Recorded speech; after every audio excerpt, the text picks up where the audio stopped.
Pinag-aaralan ng Commission on Elections ang pagpapatupad ng money ban 5 araw bagong eleksyon para sa barangay at sangguniang kabataan elections.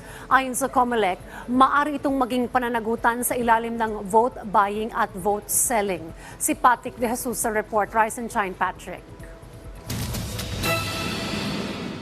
Isang linggo bago ang election period para sa 2023 barangay at sangguniang kabataan elections, nagsagawa ng Security Command Conference sa Camp Crame ang iba't ibang ahensya ng pamahalaan sa pangunguna ng COMELEC at PNP, katuwang ang mga citizen arm at civil society organization. Ang pagsisimula ng election period ay kasabay ng paghahain ng Certificate of Candidacy ng mga kandidato sa August 28, kung saan iiral din ang gun ban. Kaugnay naman ito, planong ipatupad ng COMELEC ang money ban 5 araw bago ang mismong eleksyon sa October 30. Maigpit na sisiyasatin at babantayan ang pagdadala o pagbiyahe ng perang nagkakahalaga ng ₱250,000. Sabi ng COMELEC, maaari ito maging pananagutan sa ilalim ng vote buying at vote selling na may kaukulang parusa na 1 hanggang 6 na taong pagkakakulong. Saan ka naman nakakita? May dala kang ₱250,000 isang araw bago mag-eleksyon, pagkatapos ni hindi ka treasurer, ni hindi ka negosyante,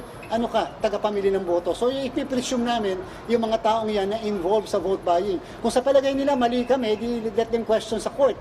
Nandiyan naman po ang ating kataas-taasang hukuman upang pigilan kami, upang sabihin na mali ang aming mga presumption. Kung sinasabi nilang takutan talagang gusto ng COMELEC, hindi pa might as well sige takutan, pero ang maganda po, siseryosohin po namin ito. Ipatutupad ang money ban bilang bahagi ng mga election checkpoint na babantayan ng PNP. Ang pagpapatupad niya na yung parang plain view doctrine, kung saan ang ating mga kapulisan ay mag-i-inspect ng mga sasakyan sa pamamagitan lamang ng pagtingin sa loob ng sasakyan, pinagbabawal yung pagsasaliksik at yung paghalugog. So kung makikita lamang na mayroong dahilan para mas maging masinsin pa yung pagsasaliksik, yun lang ang gagawin. Babantayan din ng mga e-wallet platforms, katuwang ang Bangko Sentral ng Pilipinas at AMLAC. Sabi ng COMELEC, maaaring ipatupad ang warrantless o citizen's arrest sa mga mapapatunayang bumibili o nagbebenta ng boto. Ilalabas naman ngayong linggo ng COMELEC at PNP ang listahan ng mga lugar na election hotspots. 27 barangay ang pinag-aaralang ilagay sa red category, pero posible itong madagdagan pa.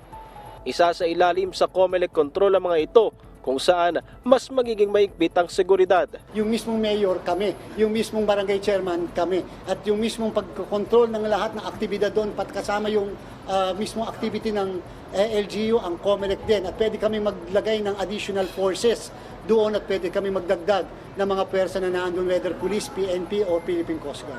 Ang mga election hotspots ay may malaking presensya ng communist o local terrorist groups, may mainit na political rivalry o mataas na bilang ng election-related incidents. Patrick De Jesus para sa Morning Show ng Bayan, Rise and Shine, Pilipinas.